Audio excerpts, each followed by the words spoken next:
अब जो कंसेप्ट आ जाते हैं वो है वेलोसिटी ऑफ द वेव, है ना। तो वेलोसिटी ऑफ वेव में आपको दो चीज़ें हैं, velocity of transverse wave in a straight string और वेलोसिटी ऑफ लॉन्गिट्यूडिनल वेव। तो वेलोसिटी ऑफ जो लॉन्गिट्यूडिनल वेव है उसका डेरिवेशन मैं अभी नहीं कराऊंगा, लेकिन उसके बाद के एप्लीकेशन अभी कराऊंगा, क्योंकि उसका डेरिवेशन जो है जब लॉन्गिट्यूडिनल वेव के सारे कंसेप्ट पढ़ाऊंगा तब मैं आपको कराऊंगा उसका डेरिवेशन, यानी आज से लगभग तीसरे लेक्चर में ये चीज़ होगी।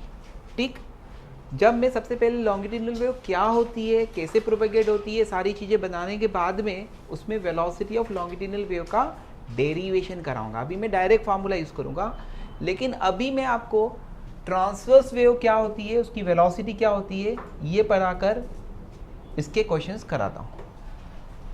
तो हम लोग कर रहे हैं velocity of transverse wave, velocity of transverse wave, ठीक, in stretched string, velocity of transverse wave in a straight string. Derivation में दो मेथड से डेरिवेशन होता है, एक में सेंट्रीफ्यूगल फोर्स से डिराइव किया जाता है, वो derivation most of the books में अवेलेबल है। मैं वो वाले डेरिवेशन से नहीं बढ़ा रहा हूँ, मैं दूसरे डेरिवेशन से बता रहा हूँ जिसमें रीस्टोरिंग फोर्स का कंसेप्ट लगाकर हम लोग सॉल्व करते हैं। उसका कारण ये है कि ये वाला जो डेरिवेशन है, इससे जब हम वेव की पोटेंशियल एनर्जी और काइनेटिक एनर्जी निकालते हैं तो पोटेंशियल एनर्जी का डेरिवेशन जो है इसके आगे के कंसेप्ट आ जाते हैं, है ना। अदरवाइज मुझे पोटेंशियल एनर्जी का डेरिवेशन बताना होगा ना, तो मुझे ये वाला डेरिवेशन भी बताना पड़ेगा। तो मेरे लिए एडवांटेज क्या है कि मैं यहाँ पर इसको कराकर इसका ही जो पार्ट है उसको आगे एक्सटेंड करूँगा, तो क्या आएगा, पोटेंशियल एनर्जी का डेरिवेशन आएगा स्ट्रिंग में, करेक्ट। तो हम लोग सीख रहे हैं कि किसी स्ट्रेट स्ट्रिंग में वेलोसिटी ऑफ ट्रांसवर्स वेव, ये एक स्ट्रेट स्ट्रिंग है ना, और इसमें टेंशन क्या है, यूनिफॉर्म है। पूरी स्ट्रिंग में क्या है, टेंशन यूनिफॉर्म है।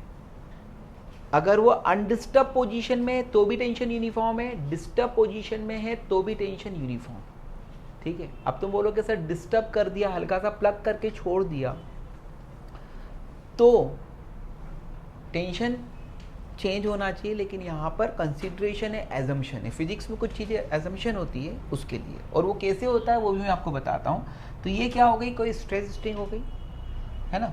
इस स्ट्रेट स्ट्रिंग में अगर मैंने क्या प्रोड्यूस करा,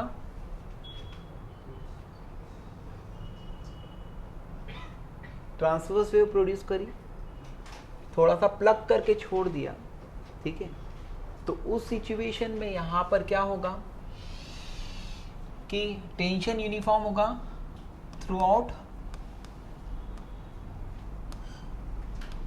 स्ट्रिंग, ठीक। दूसरा एजम्पशन क्या है यहाँ पर, दूसरा एजम्पशन है कि amplitude should be very very smaller than wavelength, है ना बेटा। तो वेवलेंथ क्या है दोस्त, ये, और ये क्या है, एम्पलीट्यूड, है ना। Amplitude should be very very smaller than wavelength, ठीक। इसको हम क्यों करते हैं, ताकि जो एंगल होता है, एंगल ऑफ स्लोप जो है वो क्या हो, वेरी स्मॉल, जो टेंजेंट का इंक्लाइनेशन है ना, वो क्या हो, बहुत कम रहे। इसको इंश्योर करने के लिए ये करते हैं। और ऐसे भी वेव का प्रोपेगेशन जो है ना वो डिस्टर्ब नहीं होता है अगर एम्पलीट्यूड बहुत बहुत छोटा होता है वेवलेंथ से। अदरवाइज क्या होते हैं कि डिसिपेटिव फोर्सेस आ जाते हैं, उसके कारण वेव के प्रॉपर्टीज में चेंजेस आ जाते हैं, ठीक है। खैर बेसिक कंसेप्ट मैंने आपको बताया। मुझे क्या करना है, इस वेव की वेलोसिटी निकालनी है। क्या निकालना है? इस वेव की वेलोसिटी निकालनी है। तो वेलोसिटी निकालने के लिए मैं यहाँ पर क्या करता हूँ कि एक छोटा सा एलिमेंट लेता हूँ। वो छोटा सा एलिमेंट क्या कर रहा होगा? ऐसे चिम कर रहा होगा। एक छोटा सा एलिमेंट लेता हूँ। तो बेटा यहाँ से सपोज ये यहाँ से एक डिस्टेंस पर मैंने एक छोटा सा एलिमेंट लिया। ये छोटा सा एलिमेंट हो गया। इस छोटे से एलिमेंट की लेंथ क्या है? dx है ना। इस छोटे से एलिमेंट को मैं इनलार्ज करके बड़ा बता देता हूँ ताकि तुम्हें वो छोटे में जो सारी चीज़ें इन्वॉल्व हो रही है वो अच्छे से दिखाई दे। तो इसको मैं क्या करता हूँ? मैग्नीफाइड कर देता हूँ। इसको मैग्नीफाइड करने पर मुझे वो छोटा सा एलिमेंट कुछ इतना बड़ा दिखाई देने लग जाता है। आया बेटा समझ? ये वही एलिमेंट है दोस्तों, कितना? dx वाला। अब यहाँ पर टेंशन क्या लगेगा? t। यहाँ पर टेंशन क्या लगेगा? t। ये t कहाँ लगता है? टेंशन अलोंग द स्ट्रिंग लगता है, तो अलोंग द स्ट्रिंग लगाया, वो छोटा सा एलिमेंट है। अब इसमें इस t के कंपोनेंट्स, अगर ये एंगल है θ1 और ये एंगल है θ2, तो क्या होगा? t cos θ2 ये कंपोनेंट होगा और वर्टिकल कंपोनेंट क्या होगा? t sin θ2। इस t का ये कंपोनेंट क्या होगा? t cos θ1 एंड ये कंपोनेंट क्या होगा? t sin θ1। तो कुल मिलाकर यहाँ पर t cos θ1 किससे बैलेंस हो जाएगा? Balance bye t cos θ2। क्यों? क्योंकि θ1 एंड θ2 आर वेरी स्मॉल, है ना। ऊपर बताया था एंगल क्या होना चाहिए? स्मॉल होना चाहिए। एंगल यहाँ पर less than 10 degree wave propagation, ठीक। अब उसके बाद में यहाँ पर नेट रीस्टोरिंग फोर्स, ये देखो ये स्ट्रिंग यहाँ पर है, तो ये वापिस से अपनी नीचे वाली पोजीशन में आने की कोशिश करती है स्ट्रिंग। तो रीस्टोरिंग फोर्स कौन क्रिएट करता है? रीस्टोरिंग फोर्स कौन क्रिएट कर रहा है? कौन कर रहा है? t sin θ1 minus t sin θ2, ये रीस्टोरिंग फोर्स। समझा बेटा? अब एक और चीज कि साइन θ1 एंगल बहुत स्मॉल है, is almost equivalent to what? θ1 and that is equivalent to what? tan θ। जब एंगल स्मॉल होता है तो sine θ1 is equivalent to θ1 and that is equal to tan θ1, ठीक है। And that is equal to what? Slope at that point. And sine θ2 is also equivalent to θ2 and that is equivalent to what? tan θ2, है ना। तो restoring force किसको मिल रहा है दोस्तों? ये इस छोटू से एलिमेंट को, that is equal to what? t common, it is tan θ1 minus tan θ2, tan θ1 minus tan θ2। Restoring force किस, ये छोटा सा एलिमेंट का नाम मैंने दे दिया AB, तो ये क्या होगा? Mass of AB into acceleration is equal to क्या आ गया? t, it is slope at point A, slope of tangent to the curve at point A and at point B, यानी m1 माइनस m2, ठीक है। अब A और B एक दूसरे के बहुत बहुत पास है, इन दोनों के स्लोप्स का डिफरेंस क्या आएगा? dm, है ना। तो उसमें हम, ये मास है और ये स्लोप है, ध्यान रखना, कंफ्यूज मत होना। तो यहाँ पे mass of A B is equal to क्या होगा? Mass per unit length into length of A B. Length of A B है dx, है ना, अनडिस्टर्ब लेंथ की dx लेंथ है, ये लिखा था मैंने, ये dx, okay, into a is equal to क्या होगा? t इंटू ये क्या होगा? डेल्टा m, ठीक है। डेल्टा m में अगर मैं dx का डिवाइड कर देता हूँ और dx का मल्टीप्लाई कर देता हूँ, है ना, या डेल्टा एक्स का डिवाइड और डेल्टा एक्स का मल्टीप्लाई कर देता हूँ और वो delta x tending to zero लेता हूँ, तो ये क्या आता है, ये आता है lambda d x into a is equal to t into d by d x of m into what, into d x, और ये डी एक्स से डी एक्स कैंसिल हो जाएगा। ये क्या आएगा, लैम्डा ए का मतलब क्या होता है, delta two y by delta t square is equal to t into m का मतलब क्या होगा, एम का मतलब क्या होगा, d y by d x. M यानी क्या, स्लोप ऑफ टेंजेंट। तो ये क्या होगा, इसका फिर वापस से डिफरेंशिएशन यानी क्या होगा, d two y by d x square, d x से डी एक्स कैंसिल, समझ में आया। तो कुल मिलाकर आपको एक फॉर्मूला किसी ने बताया होगा कि delta two y by delta t square is equal to क्या होता है बेटा, v square into delta two y by delta x square. ये लैम्डा को नीचे लेकर आ जाइए, तो इसकी वैल्यू रख दीजिए v square into delta two y by delta x square is equal to t by, यहाँ पे लैम्डा की जगह मास पर यूनिट लेंथ आनी चाहिए। ये लैम्डा का मतलब क्या है, मास per unit length. Normally books में इसको म्यू से बताया गया है, अभी मैं इसको लैम्डा को रिप्लेस कर देता हूँ म्यू से ही। अभी मैं लैम्डा ही लिख रहा हूँ, बाद में करूँगा, क्योंकि यहाँ पर वेवलेंथ है, ऐसे इसके सिम्बॉल्स में ये भी ले सकते हैं। इनटू क्या आएगा बेटा, d two y by d x square, ये कैंसिल आउट हो जाएगा, तो हमें अल्टीमेट रिजल्ट क्या मिलेगा, v square is equal to t by lambda. Lambda को मैंने क्या बताया था, मास पर यूनिट लेंथ, और ये मास पर यूनिट लेंथ को अगर हम म्यू से बताते हैं तो ये बुकी सिंबल के इक्विवेलेंट हो जाता है, क्योंकि हम इलेक्ट्रोस्टैटिक्स में इसको लैम्डा से डिनोट करते हैं चार्ज पर यूनिट लेंथ को, इसलिए मेरे से वो आया। तो V square is equal to क्या आ गया, टी बाय म्यू, यानी वी इज इक्वल टू क्या होगा, under root of T by mu.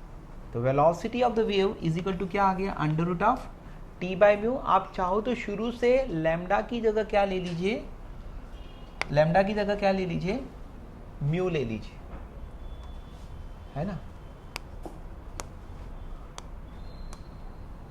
ठीक। सुनिए, आपको मैंने यहाँ पर वेलोसिटी ऑफ ट्रांसवर्स वेव पढ़ाया, मैंने कहा इसके दो डेरिवेशन है, एक सेकंड में पूरा की पूरा मैं वो कर देता हूँ कि अगर कोई ट्रांसवर्स वेव किसी स्ट्रिंग में प्रोपेगेट हो रही है, दो एजम्पशंस पे वर्क करना है, tension should be uniform and amplitude of vibration should be very very smaller than wavelength, ठीक है। एम्पलीट्यूड क्यों स्मॉल होना चाहिए, ताकि किसी भी पॉइंट पर स्लोप ऑफ टेंजेंट क्या है, बहुत स्मॉल आए, क्योंकि थीटा बहुत स्मॉल होना चाहिए, करेक्ट। वो क्यों होना चाहिए, क्योंकि आपको आगे दिख रहा है।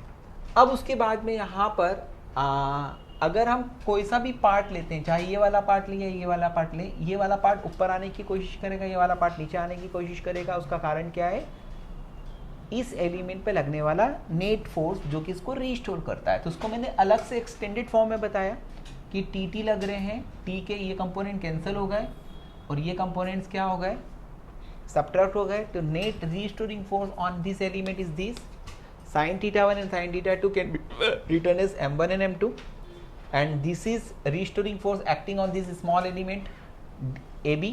तो वो क्या होगा, मास ऑफ AB इंटू ए, यहाँ पे मास ऑफ AB यानी क्या होगा, mass per unit length into length, ठीक है। तो ये जो है इसको बुकिश में म्यू से बताते, मैंने यहाँ पे लैम्डा से बताया, ठीक है। अब उसके बाद में m1 minus m2 can be written as change in slope. इसमें मैंने dx का मल्टीप्लाई और dx का डिवाइड करा, ये dx से dx कैंसिल। हालांकि वहाँ पर एक और चीज़ बताई जाती है कि dx टेंडिंग टू जीरो होना चाहिए। तो ये जो चीज़ है ये है rate of change of slope with respect to distance, और rate of change of slope with respect to distance का मतलब क्या होगा, इसका मतलब क्या होगा, D by D x of dy by dx, that is d2y by dx square. अब जो कल मैंने डेरिवेशन बताया था उसमें d2y/dt² की वैल्यू क्या होती है, v² इंटू d2y/dx²। इससे हम सिंप्लीफाई करते हैं तो v = √t/μ आता है। तो velocity of transverse wave depends upon 2 factors. जो कंक्लूजन है वो वेलोसिटी ऑफ ट्रांसवर्स वेव किस 2 फैक्टर पे डिपेंड करती है। पहला है इलास्टिसिटी और दूसरा है inertia. Inertia is given by mu and elasticity is given by T. Tension जो है वो इलास्टिसिटी को बताता है और म्यू जो है वो इनर्शिया, म्यू का मतलब मास पर यूनिट लेंथ यानी मास, वो इनर्शिया को बताता है। तो मीडियम क्या होना चाहिए, इलास्टिक होना चाहिए और उसमें इनर्शिया होना चाहिए, तब जाकर ट्रांसवर्स वेव प्रोपेगेट होती है। कर लीजिए कॉपी। नेक्स्ट कंसेप्ट आता है velocity of longitudinal wave. Velocity of longitudinal wave का डेरिवेशन कब पढ़ाऊंगा, 3 लेक्चर के बाद में। क्यों, क्योंकि लॉन्गिट्यूडिनल वेव क्या होती है, कैसे प्रोपेगेट होती है, इन सबको मैं बताने का काम वहाँ पे करूँगा। अभी मैं पहले आपको पूरे फॉर्मूले बता देता हूँ वेलोसिटी ऑफ लॉन्गिट्यूडिनल वेव, और फिर उसके बाद में इनके सबके न्यूमेरिकल प्रॉब्लम्स है ना, यानी ट्रांसवर्स वेव है लॉन्गिट्यूडिनल वेव के। तो किसी इंसान ने वेलोसिटी ऑफ लॉन्गिट्यूडिनल वेव बताया। जैसे ट्रांसवर्स वेव की वेलोसिटी किसके ऊपर डिपेंड करती है, इलास्टिसिटी पर और इनर्शिया पर। तो यहां पर भी longitudinal wave can propagate in solids, liquids and gases, है ना। सॉलिड्स, लिक्विड एंड गैसेस सब जगह जाती है। तो यहां पर इलास्टिसिटी जो आती है वो डिफाइन की जाती है बी से। बी का मतलब क्या, बल्क मॉडुलस ऑफ इलास्टिसिटी। इसके लिए फॉर्मूला किसी को याद होगा, minus of change in pressure into original volume upon change in volume, है ना। और उसके बाद में इसको साथ साथ कॉपी भी कर लीजिएगा क्योंकि इजी कंसेप्ट है। और इसके बाद में दूसरी चीज आती है इनर्शिया, के लिए हम यहाँ पे रो लेते हैं। तो velocity of longitudinal wave that means sound is equal to क्या होगा, √of b/ρ, है ना, in liquids and gases, √of b/ρ। अब b को क्या कहते हैं, बल्क मॉडुलस, और रो को क्या बोलते हैं, डेंसिटी। ठीक, ये फॉर्मूले का डेरिवेशन आपको देखने को मिलेगा। अब मैं आपको एक और चीज बताता हूँ कि लॉन्गिट्यूडिनल वेव कैसे प्रोपेगेट होती है। थोड़ा सा ही डेमो दूंगा, फिर उसके बाद में हम उसके फॉर्मूलेस को डिस्कस करेंगे। तो अगर हम ये सपोज करते हैं कि मीडियम के जो पार्टिकल्स हैं वो इक्वी डिस्टेंस है, जब कोई वेव प्रोपेगेट नहीं हो रही, जैसे अगर मैं चुप हो जाता हूँ तो लॉन्गिट्यूडिनल वेव यानी कि यहाँ पे मीडियम के पार्टिकल्स क्या है, अपनी प्लेस पर इस तरह के प्लेन्स में बताएं, इक्वी डिस्टेंस प्लेन्स में बताएं। अगर मेरे बोलने के कारण यहाँ पर साउंड वेव प्रोपेगेट होगी तो ये पार्टिकल, वेव तो इधर जाएगी लेकिन ये पार्टिकल अपनी पोजीशन पर क्या होंगे, टू एंड फ्रो मूव होंगे। तो इसलिए यहाँ पर इस तरह का चित्र आ जाएगा कि ये 1 इधर आ जाएगा, ये इधर आ जाएगा, ये ऐसा कैसे ही रहेगा, है ना, ये ऐसा कैसे ही रहेगा, ये इधर जाएगा और ये इधर जाएगा, तो ये ऐसा आ जाएगा। तो इस तरह से यहाँ पे क्या आ जाता है, कंप्रेशन, रैरफैक्शन एंड कंप्रेशन। आया समझ में, जब लॉन्गिट्यूडिनल वेव प्रोपेगेट होती है। और ये क्या कहलाता है, वेव ट्रेन कहला रहा है। और ये वेव आगे चलती है, ये वेव आगे चलती है। तो कुल मिलाकर कंप्रेशन का मतलब क्या है, जहां पर डेंसिटी क्या हो गई, मैक्सिमम हो गई, प्रेशर क्या हो गया, मैक्सिमम हो गया, यहाँ पे प्रेशर मैक्सिमम हो गया। रैरफैक्शन का मतलब प्रेशर मिनिमम। तो ये वेव क्या होती है, प्रोपेगेट होती है जब लॉन्गिट्यूडिनल वेव प्रोपेगेट होती है। आया समझ, है ना। तो साउंड वेव प्रोपेगेट होती है तो यहाँ पर कंप्रेशन, यहाँ पे रैरफैक्शन, यहाँ पे कंप्रेशन, रैरफैक्शन, और इसकी ट्रेन चलती है। यानी जो कंप्रेशन है it will convert into the rarefaction after t/2 time and rarefaction will be compression. इस तरह से वो, जैसे ट्रेन का बोगी नंबर 2 जो है वो थोड़ी देर बाद कहाँ पर आ जाएगा, इंजन की जगह आ जाएगा, और बोगी नंबर 4 जो है वो कहाँ पर आ जाएगा, बोगी नंबर 2 की जगह। तो इस तरह का चलता है। उसके पहले जो है वो 3-2 पर आएगा, इस तरह से होगा। तो कुल मिलाकर यहाँ पर वेलोसिटी ऑफ वेव ये है। अब इसके लिए हमारे न्यूटन साहब ने क्या करा, एक्सप्लेनेशन दिया, फॉर्मूला दिया। तो न्यूटन ने गलती अपने जीवन में 2-3 ही करी थी साइंस के बिहाफ पर, है ना। और उसने सबसे पहले दिया वेलोसिटी ऑफ साउंड। इसका कौन सा formula, Newton's formula, okay, Newton's formula velocity of sound, है ना। तो जब साउंड प्रोपेगेट होगी तो कंप्रेशन क्रिएट होगा, रेरिफिकेशन क्रिएट होगा, कंप्रेशन क्रिएट होगा, है ना। Compression and rarefication are what, basically changes, है ना।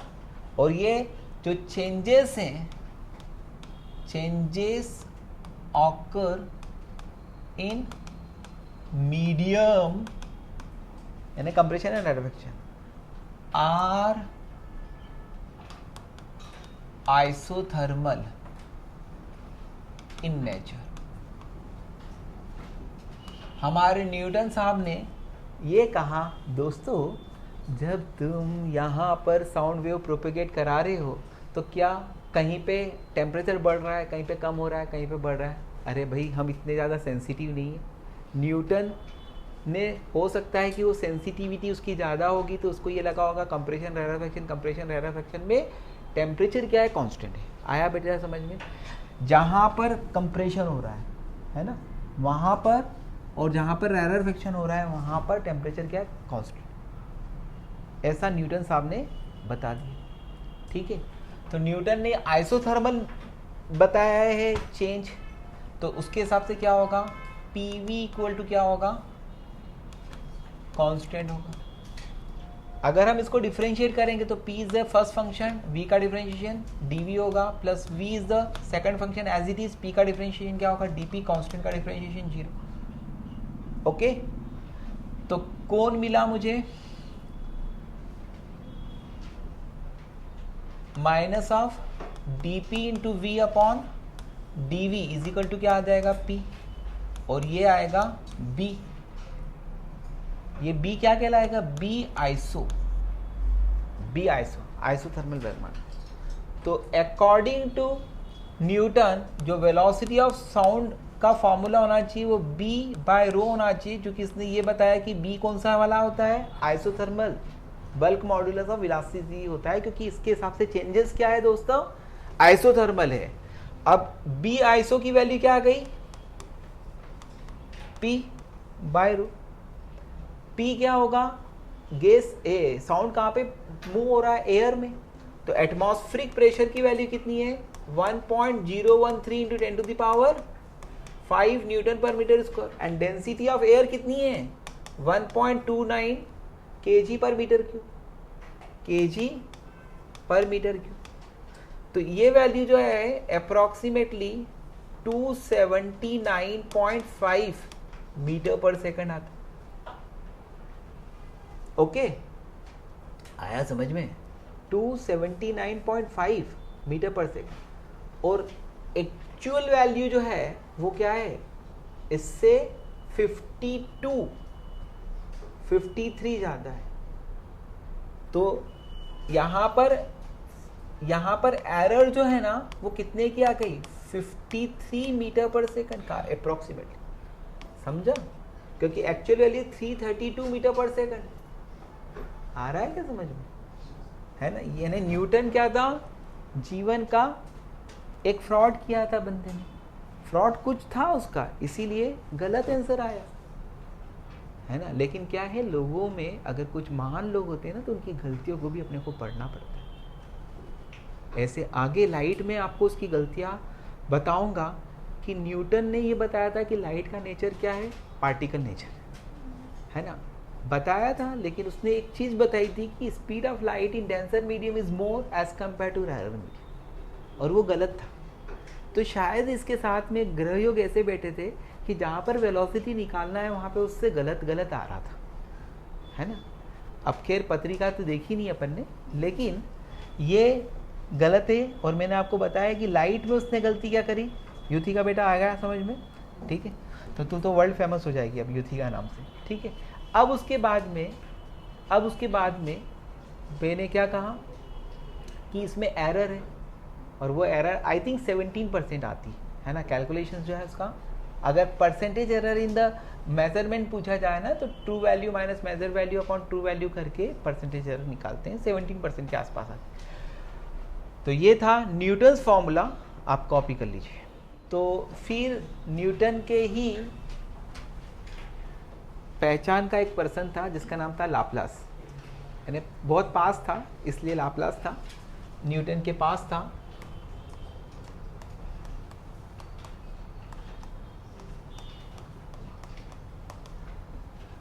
लैप्लास करेक्शन, लैप्लास जो है ये बेसिकली मैथमेटिशियन था। कौन था? मैथमेटिशियन, ओके, मनस्वी मैथमेटिशियन। अब ये लाप्लास जो है वो क्या था? मैथमेटिशियन था, है ना। जब तक न्यूटन ने वो फॉर्मूला डिराइव करा, उसके बाद हो सकता है कि न्यूटन ऊपर पहुंच गया और लाप्लास जो है उसने देखा कि यार सही फार्मूला क्या होना चाहिए, क्योंकि यार बहुत ज़्यादा डिफरेंस।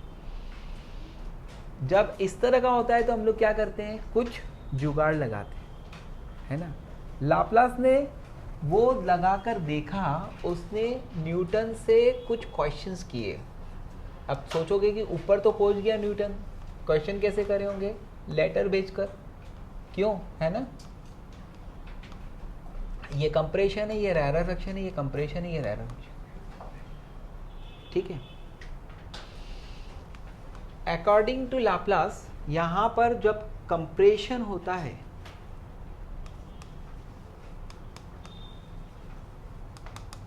तो क्या होती है?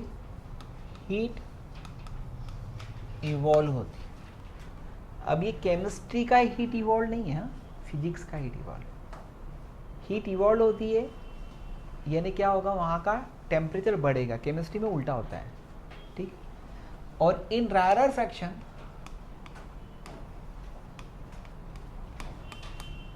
जहाँ पर होगा वहाँ पर क्या होगी? हीट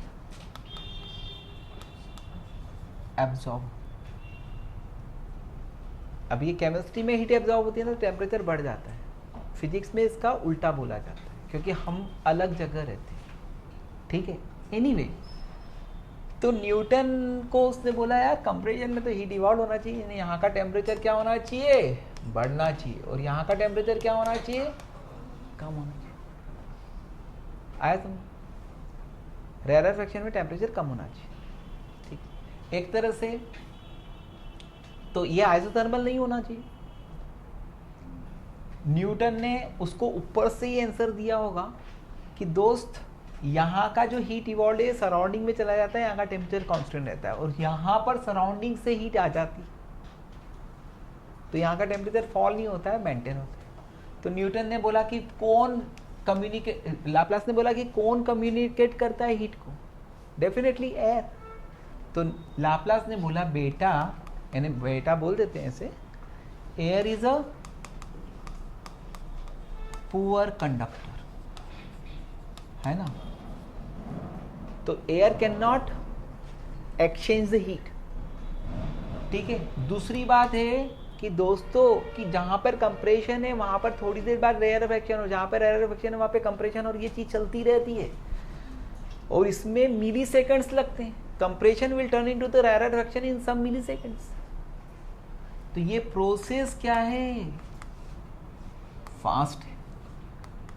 एंड आइसोथर्मल प्रोसेस क्या है? स्लो है। अब न्यूटन को आभास हो गया, है ना। ऐसे तो वो सिधार गया था, लेकिन उसको आभास हो गया कि मेरे से गलती हुई। अब प्रोसेस फास्ट है, तो फास्ट प्रोसेस कौन सी होती है? एडियाबैटिक। तो न्यूटन का करेक्शन ये है कि न्यूटन ने ये चेंजेस को आइसोथर्मल लिए थे। लाप्लास ने न्यूटन से लेटरबाजी करके क्या बताया कि दिस चेंजेस आर एडियाबेटिक, और एडियाबेटिक है तो यहाँ पर एडियाबेटिक चेंज में क्या होता है, p v to the power gamma equal to constant. आपको मैंने slope of isothermal and adiabatic curves पढ़ाए थे ना, उसमें ये डिफरेंशिएशन करा था। P as it is, v का डिफरेंशिएशन v की पावर का होगा गामा v की power gamma minus 1 dv plus v की power gamma as it is, p का डिफरेंशिएशन 1 है विथ रेस्पेक्ट टू p है तो dp कांस्टेंट का 0। तो क्या आ गया बेटा, gamma p v to the power gamma minus 1 dv is equal to minus v to the power gamma dp, है ना। ये पावर को कैंसिल कर देगा तो gamma into p is equal to क्या होगा, माइनस dp इंटू वी बचा है यहाँ पर upon P, sorry upon DV, है ना। ये चीज क्या कहलाती है, बी एडियाबेटिक। तो according to Laplace the true formula for the velocity of the sound is under root of B by rho की जगह बी एडियाबेटिक अपॉन रो, और बी एडियाबेटिक की वैल्यू क्या आई है पुत्र, under root of gamma P by रो।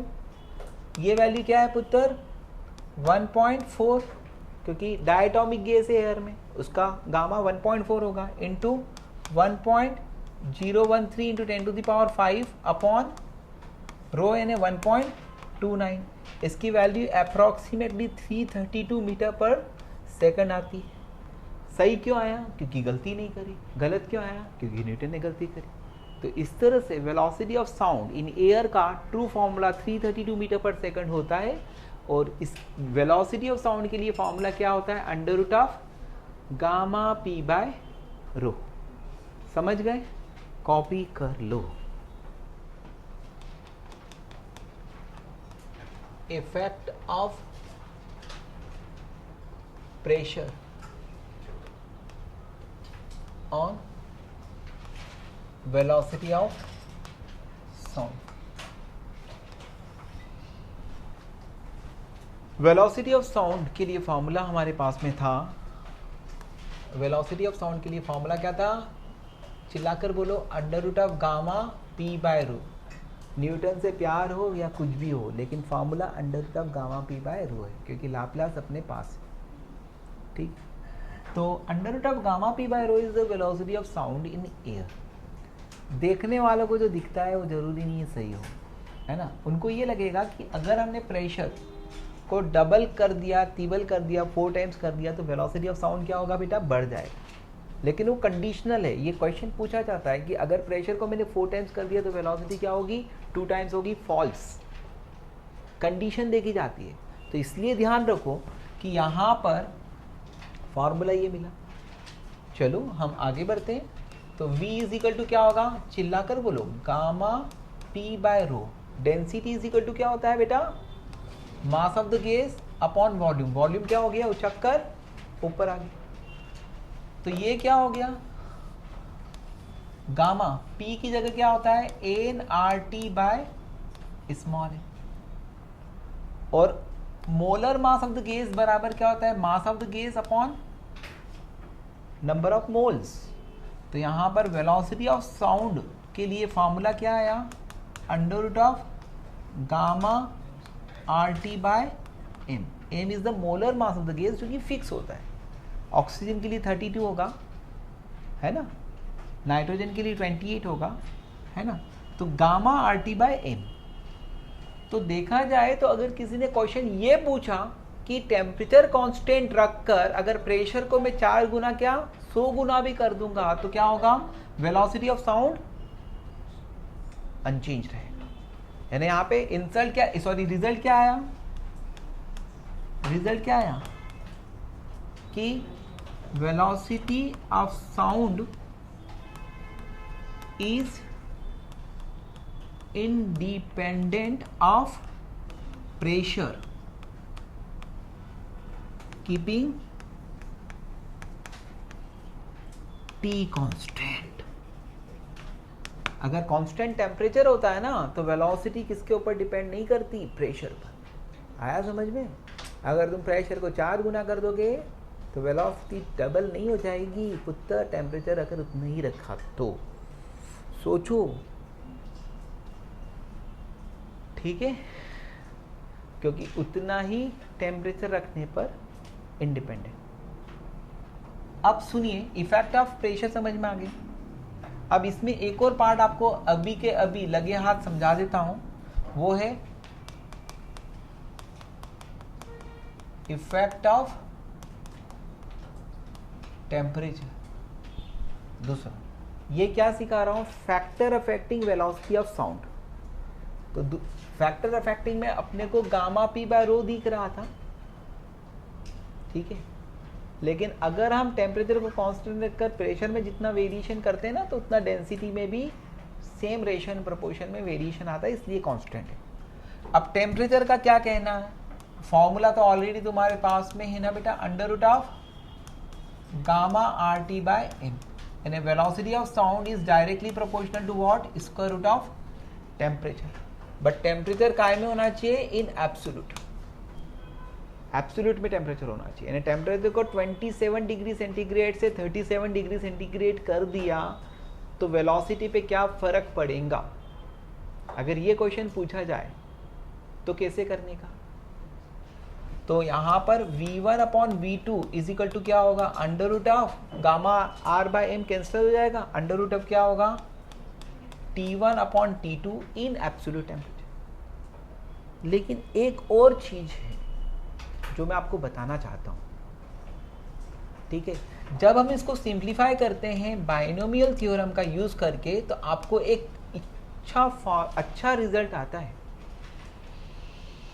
कि पर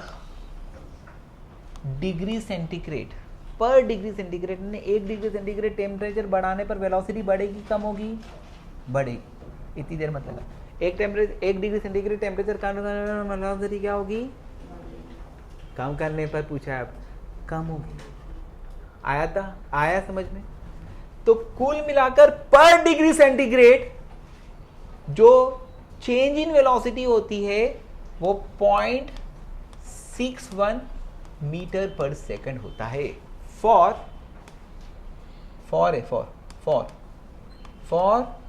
स्मॉल चेंज इन टेम्परेचर। यानी स्मॉल चेंज इन टेम्परेचर के लिए ऑल्दो एब्सोल्यूट में करना पड़ता है, लेकिन ये एक रिजल्ट है, ठीक है। तो velocity of sound at t degree centigrade is equal to क्या होगा, velocity of sound at 0 degree centigrade plus 0.61 into T. समझा, this formula is valid up to 10 to 15 degree centigrade.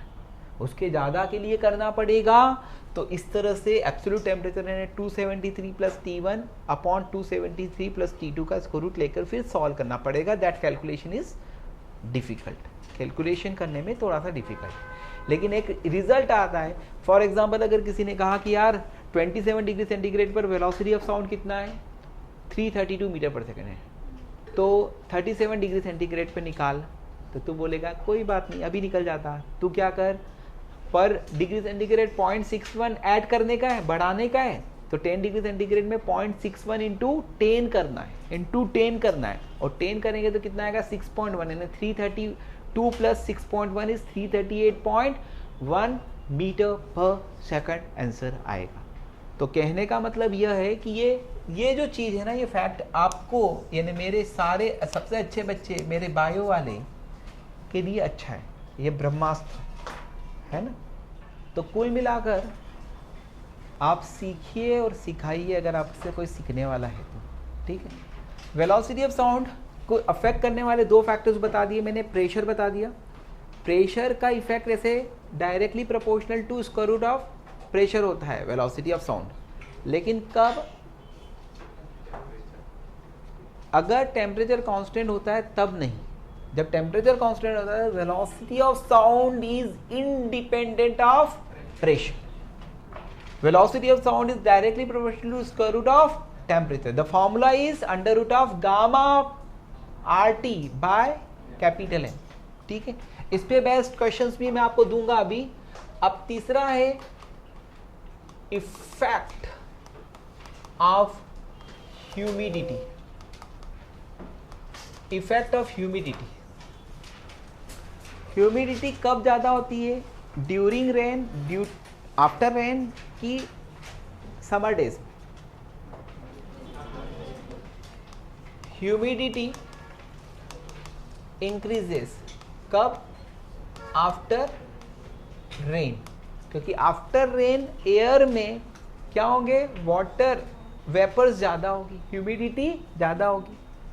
Dry day का मतलब वो नहीं, सनी डे है ना, में क्या होता है? ह्यूमिडिटी कम होती है, क्योंकि वेपर्स जो है वो उड़ जाती है। अच्छा ये बताइए कि हाई ह्यूमिडिटी में डेंसिटी ऑफ एयर बढ़ेगी कि कम होगी? अगर एयर की ह्यूमिडिटी ज़्यादा होगी, आर्द्रता कहते हैं, एयर की ह्यूमिडिटी ज़्यादा होगी तो क्या होगा? डेंसिटी बढ़ेगी कि कम होगी? बढ़ेगी, बढ़ेगी। मोस्टली यही बोलते हैं, लेकिन तुम लॉजिक लगाओ, लॉजिक। चलो मैं यहाँ पर एक डेमो बताता हूँ। मैंने आग लगाई, कहाँ पर? ये पानी में, पानी को गर्म करा तो वेपर्स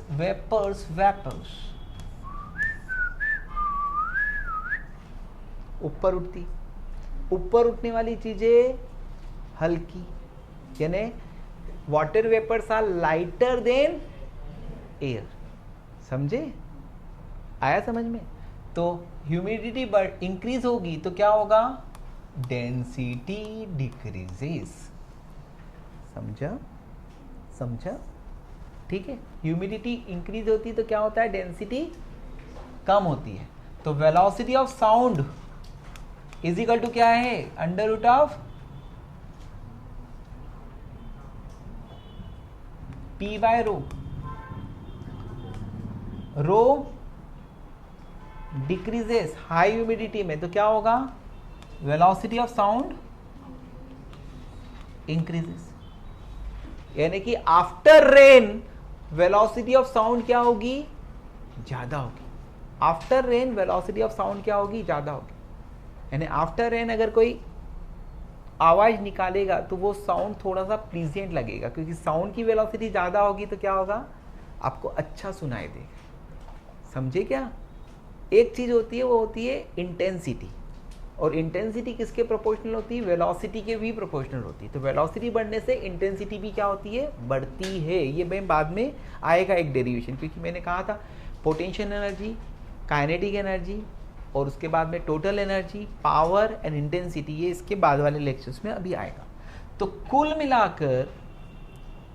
मिलाकर एक चीज क्वेश्चन बहुत पहले पूछा जाता था कि रेनी डेज में कौन की टर की आवाज सुनाई देती है? मेंढकों की। हालांकि उसका एक रीजन बायोलॉजिकल है कि वो उन्हीं दिन में निकलते हैं बाहर, लेकिन अगर वो समर डेज में भी निकल गए तो उनका साउंड जो है ना अपने को सुनाई नहीं देगा। क्यों? क्योंकि इनका जो टर का साउंड है वो बायोलॉजी के कारण बाहर निकलते हैं, लेकिन उसमें साउंड भी सुनाई जो है उसी टाइम हमें क्लियरली पड़ता है। उसका कारण है वेलोसिटी बढ़ जाती है। अच्छा चलो एक दूसरा, मेंढकों को छोड़ो, है ना। अब हम किसको पकड़ते हैं? फुटाला को। तो नागपुर में फुटाला लेक में एक बंदा जो है वो बोट के अंदर बैठा है ना। वहां पर ये एक पर्सन यहाँ पर है, यहाँ पर एक रेडियो है, और यहाँ पे दूसरा पर्सन है, यहाँ पर एक पहला पर्सन है ना। ये दोनों की डिस्टेंस जो है वो इससे इक्वी डिस्टेंस है रेडियो से। अब रेडियो में कोई गाना चल रहा है ना। आया समझ में? अब वो सॉन्ग जो है उसमें ज़्यादा प्लीजेंट साउंड जो है वो किसको सुनाई देगा? जो बोट में बैठा है। क्यों? क्योंकि वहाँ पे ह्यूमिडिटी क्या होगी? ज़्यादा होगी, वहाँ पे वेलोसिटी ऑफ साउंड ज़्यादा होगी, तो इसलिए उसको साउंड की क्वालिटी अच्छी सुनाई देगी। और यहाँ पर क्या है? नागपुर है ना, तो क्या है? गर्मी ज़्यादा है उधर, तो इसलिए क्या होगा? इधर ह्यूमिडिटी कम हो जाएगी बेटा, तो वेलोसिटी कम हो जाएगी। समझ में आया? ये ऑब्जेक्टिव बनाकर क्वेश्चन पूछे जाते हैं ऐसे, है ना। अब उसके बाद में तीसरा इफेक्ट तो ये हो गया कंप्लीट। चौथा इफेक्ट आप लोगों को क्या आ रहा है effect of amplitude of the wave, है ना, एंड फ्रीक्वेंसी। तो velocity of sound is almost independent of amplitude and frequency. Amplitude और फ्रीक्वेंसी पे डिपेंड नहीं करती velocity of sound almost. And fifth effect आता है effect of velocity of air, यानी एयर की वेलोसिटी का इफेक्ट क्या होगा वेलोसिटी ऑफ किसके ऊपर, साउंड के ऊपर। तो जब भी हम किसी की वेलोसिटी निकालते हैं तो वो वेलोसिटी किसकी आती है, वेलोसिटी ऑफ साउंड या velocity of wave with respect to medium, जिस मीडियम में वो प्रोपेगेट होती है वो है। समझ में आया? तो जैसे वेलोसिटी ऑफ साउंड जो है वो क्या होती है, velocity of sound with respect to medium in which it is propagating, and whenever the medium is moving तो इसकी velocity with respect to ground अलग हो जाती। समझ में आया? फॉर एग्जाम्पल अगर मैं यहाँ से उधर की तरफ कुछ बोलना, यानी इधर मुंह करके बोल रहा हूँ, इसका मतलब बोल इधर की तरफ रहा हूँ, सुनाई सबसे क्या आ रहा है। लेकिन अगर मैं सामने कोई खड़ा है और उसको बोलना चाहता हूँ कुछ, ठीक है, और उधर से फैन जो है आपने चला दिया, फैन चलाने से क्या होगा, पूरा मीडियम क्या होगा, इधर की तरफ मूव होगा। तो मेरी आवाज़ जो है ना उसको उतनी ज़्यादा प्लीजेंट नहीं सुनाई आएगी, उसकी वेलोसिटी क्या होगी, कम हो जाएगी। और उसका उल्टा अगर पीछे से पूरा मीडियम इधर की तरफ मूव होने लग जाएगा तो उसको वेलोसिटी ऑफ साउंड क्या होगा, बढ़ा हुआ सुनाई देगा। तो वेलोसिटी ऑफ साउंड, जो भी वेलोसिटी किसी भी वेव की आती है तो वो किसके विथ रेस्पेक्ट टू होती है, मीडियम। और जब मीडियम ही मूव होने लग जाता है तो उसकी velocity with respect to ground क्या हो जाती है, चेंज हो जाती है। तो the formula of the velocity of sound with respect to ground is equal to क्या होता है, velocity of sound with respect to medium plus velocity of medium with respect to ground. समझ में आया? जैसे अगर आपने साउंड को इधर मूव कराया तो ये velocity of sound with respect to medium होगा, और ये मीडियम इधर जा रहा है, मीडियम इधर मूव हो रहा है, तो वेलोसिटी ऑफ मीडियम ये आ गया। ठीक है, तो इस डायरेक्शन में इसका इफेक्ट क्या होगा, तो इस डायरेक्शन में जो साउंड प्रोपेगेट होगा इस डायरेक्शन में, वो velocity of sound with respect to medium plus V M cos theta होगा। Got it? Plus V M cos theta. अगर मीडियम इधर की तरफ जा रहा है तो वेलोसिटी ऑफ साउंड क्या होगा, velocity of sound with respect to medium minus velocity of medium होगा। जैसा मैंने अभी यहाँ पर एक वो करके बताया, इसको डेमो कर सकते हैं थोड़े से एक्सपेरिमेंट्स करके, लेकिन उसको मेज़र करने वाला कौन, उसको फील कर सकते हैं, मेज़र करने के लिए कोई वो चीज़ नहीं। समझ में आया? ठीक है, ये कॉपी कर लीजिए, ये इफेक्ट ऑफ साउंड कंप्लीट हो। तो दोस्तों अब समय आ गया है किसका, प्रॉब्लम सॉल्व करने का, है ना। वेव्स में कंटेन इतना है और कंटेन के बेस पर कुछ प्रॉब्लम्स की प्रैक्टिस कर लोगे तो आपका जीवन सुधर जाएगा। ठीक है, तो मैं कुछ क्वेश्चंस बना रहा हूँ। जैसे अगर y equal to a sine alpha x plus beta y है, तो आपको फाइंड करना है amplitude, velocity, propagation constant, lambda, frequency, है ना, और भी कुछ। ठीक, अब इस क्वेश्चन में तो एम्पलीट्यूड ये आ जाएगा, इसकी वैल्यू क्या होगी रे पुत्र, के होगी। के का मतलब क्या होगा, 2 pi by lambda is equal to alpha होगा। इसकी वैल्यू क्या होगी पुत्र, 2 पाई बाय कैपिटल टी या 2 पाई, ये ओमेगा होता है ना, 2 पाई न्यू या फिर ओमेगा, सब चीजें आ गई। चलो सुभान अल्लाह। नेक्स्ट क्वेश्चन आता है y equal to a sine square omega T minus के एक्स। आपको फाइंड करना है ऑल का मतलब a यानी एम्पलीट्यूड, v यानी वेलोसिटी है ना, फिर उसके बाद में फ्रीक्वेंसी और उसके बाद में वेवलेंथ, ये सब निकाल।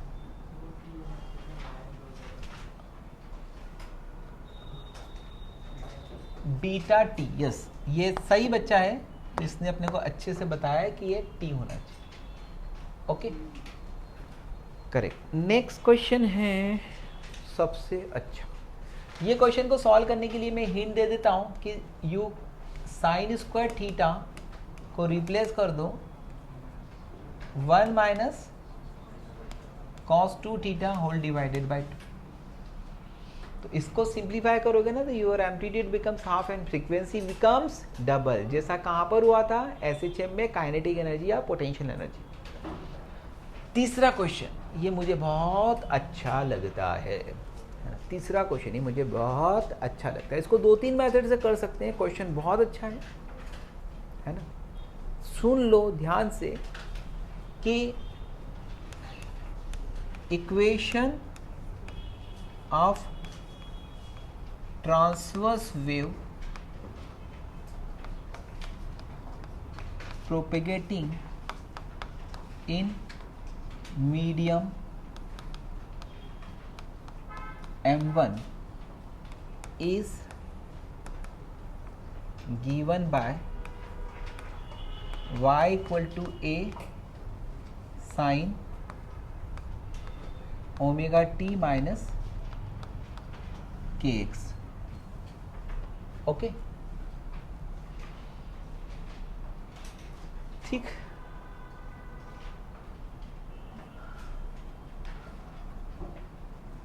Find equation of above wave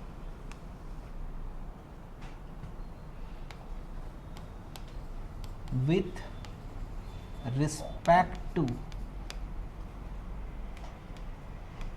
an observer।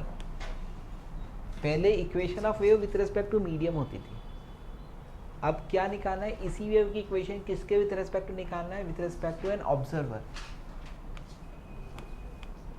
Moving along positive x axis with velocity v1। तो वो ऑब्जर्वर v1 वेलोसिटी से पॉजिटिव एक्स एक्सिस की तरफ जा रहा है, तो उसके विथ रेस्पेक्ट टू आपको क्या निकालना है, इक्वेशन ऑफ दिस वेव निकालना है। ठीक है, ये तीनों क्वेश्चंस ट्राई करिए, मैं आपको 2-3 मिनट का टाइम देता हूँ। सुनिएगा, पहले मैं इस क्वेश्चन के बारे में थोड़ा सा आपको हिंट दे देता हूँ। y इक्वल टू क्या होगा, a/2 2 sign square omega T minus के एक्स की वैल्यू क्या होगी, 1 minus cos 2 omega T minus 2 के एक्स। बस, तो एम्पलीट्यूड क्या आएगा बच्चों, a/2, ये फ्रीक्वेंसी यानी 2 पाई n या f इज इक्वल टू क्या होगा, 2 ओमेगा होगा। तो फ्रीक्वेंसी के लिए फॉर्मूला क्या होगा, 2 ओमेगा बाय 2 पाई, और 2 pi by lambda is equal to क्या होगा, 2k, यानी लैम्डा इज इक्वल टू क्या होगा, pi by k। v is equal to क्या होता है, n लैम्डा, इससे वेलोसिटी आ जाएगी। तो ये वेलोसिटी या ये सारी चीज़ें निकलती। नेक्स्ट क्वेश्चन जो है वो इम्पॉर्टेंट था, बहुत इम्पॉर्टेंट है, इसको कम से कम एग्ज़ाम के पहले 3-4 बार देखना पड़ेगा, तब जाकर आपको ध्यान रहेगा, है ना। बहुत सारे बच्चे इसको सही कर लेते हैं, मेथड्स अलग अलग है, मैंने कहा 2-3 मेथड से मैं भी बता सकता हूँ, लेकिन मैं अभी आपको जो बता रहा हूँ वो एक अच्छा तरीका बता रहा हूँ। इसके अलावा इसको डॉपलर इफेक्ट लगाकर भी कर सकते हैं, ठीक है। अभी यहाँ पर इक्वेशन ऑफ वेव क्या है, तो इक्वेशन ऑफ वेव है y equal to a sine omega T minus के X with respect to medium. ये किसी मीडियम के with respect to velocity of sound ये, ठीक। अब उसके बाद में अगर मैं यहाँ पर एक ये वेव कहाँ जा रही है, पॉजिटिव एक्स डायरेक्शन में प्रोपेगेट हो रही है ना, और इसकी वेलोसिटी कितनी है, v इज इक्वल टू क्या सिखाया था, negative of coefficient of t यानी omega upon coefficient of x यानी माइनस k, यानी ओमेगा बाय k इसकी वेलोसिटी आ गई, ठीक। मुझे इस वेलोसिटी, इसकी इक्वेशन को किसके विद रिस्पेक्ट टू निकालना है, ये वेव जो प्रोपेगेट हो रही है इसको किसके विद रिस्पेक्ट टू निकालना है, एक पर्सन जो कि v1 वेलोसिटी से इधर जा रहा है और वेव इधर कितनी वेलोसिटी से जा रही है, v वेलोसिटी से, है ना। वेव इधर कितनी वेलोसिटी से जा रही है, v वेलोसिटी। तो जब पर्सन मूव होता है तो with respect to that person यहाँ पर क्या चेंज होती है, फ्रीक्वेंसी चेंज होती है, लेकिन वेवलेंथ चेंज नहीं होती। मूविंग पर्सन के with respect to apparent frequency change होती है, ये डॉपलर्स ने बताया था। क्या चेंज नहीं होती बेटा, वेवलेंथ चेंज नहीं होती, क्योंकि वो पर्सन दो पॉइंट्स जो कि सेम फेज में है उनके बीच की डिस्टेंस लैम्डा ही ऑब्जर्व करेगा, उसको उन दोनों पॉइंट के बीच की डिस्टेंस लैम्डा से न तो कम दिखेगी और नहीं ज़्यादा दिखेगी, लेकिन उसको अपरेंट फ्रीक्वेंसी चेंज होगी। तो यहाँ पर अगर मैं नए इसके विथ रेस्पेक्ट टू वेलोसिटी को कैपिटल Y से बताऊंगा तो उसकी इक्वेशन एम्पलीट्यूड क्या होगा, ए ही रहेगा, साइन की जगह साइन क्या चेंज हो गया, ओमेगा डैश टी माइनस के क्या रहा, अनचेंज, इंटू एक्स की जगह भी नया एक्स से बता सकते हो, समझ में। अब you have to what, write down omega dash. तो ओमेगा के लिए फॉर्मूला क्या है,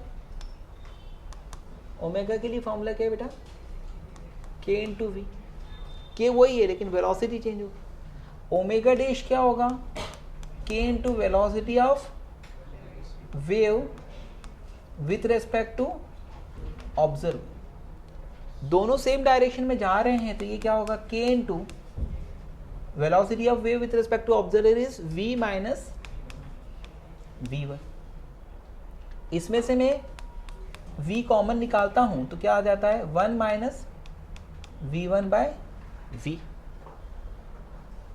k इंटू ओमेगा की वैल्यू क्या हो जाएगी, k इंटू v की वैल्यू क्या हो जाएगी, ओमेगा। तो याद आएगा omega into 1 minus v1 by v। v is what, velocity of the original wave.